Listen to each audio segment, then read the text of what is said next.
What is going on, guys? Today we are going to add the fifth point to my Dragonfire 3-inch harness here in the RS1.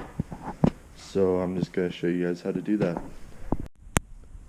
So first off, we're going to just reach back here,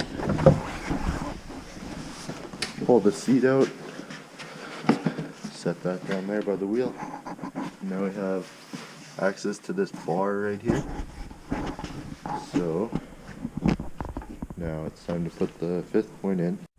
Okay, so here's the fifth point. First thing we got to do is pull this strap out and get this tie point out, since there's nowhere actually to tie it to on the Polaris RZRs. Then it'll be just like that. Okay, let's go back over there and see. Okay, so I just attached it to my harness here, just so I have kind of where it'd go. Of course, put the warning label and stuff down, so go like that, and then we'll wrap it up around the bar here.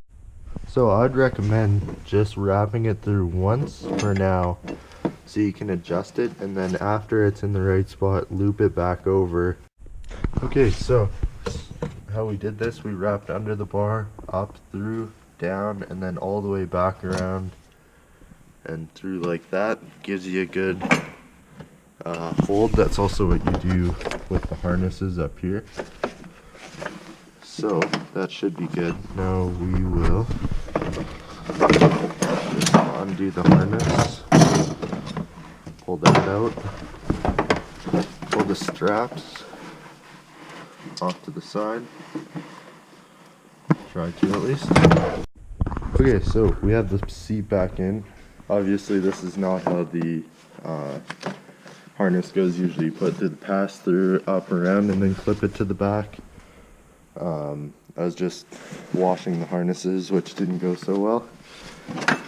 So with these seats, it has this little strap here, so we'll just put it up through like that, and then just connects through there, and then this side comes in, goes together like that. There you go. That is how you put the fifth point in. It is fairly easy, and it'll be kind of hard to adjust, but once you have it in, you'll be good to go. Anyway, thanks for watching. Hope this helps. Okay, see you guys.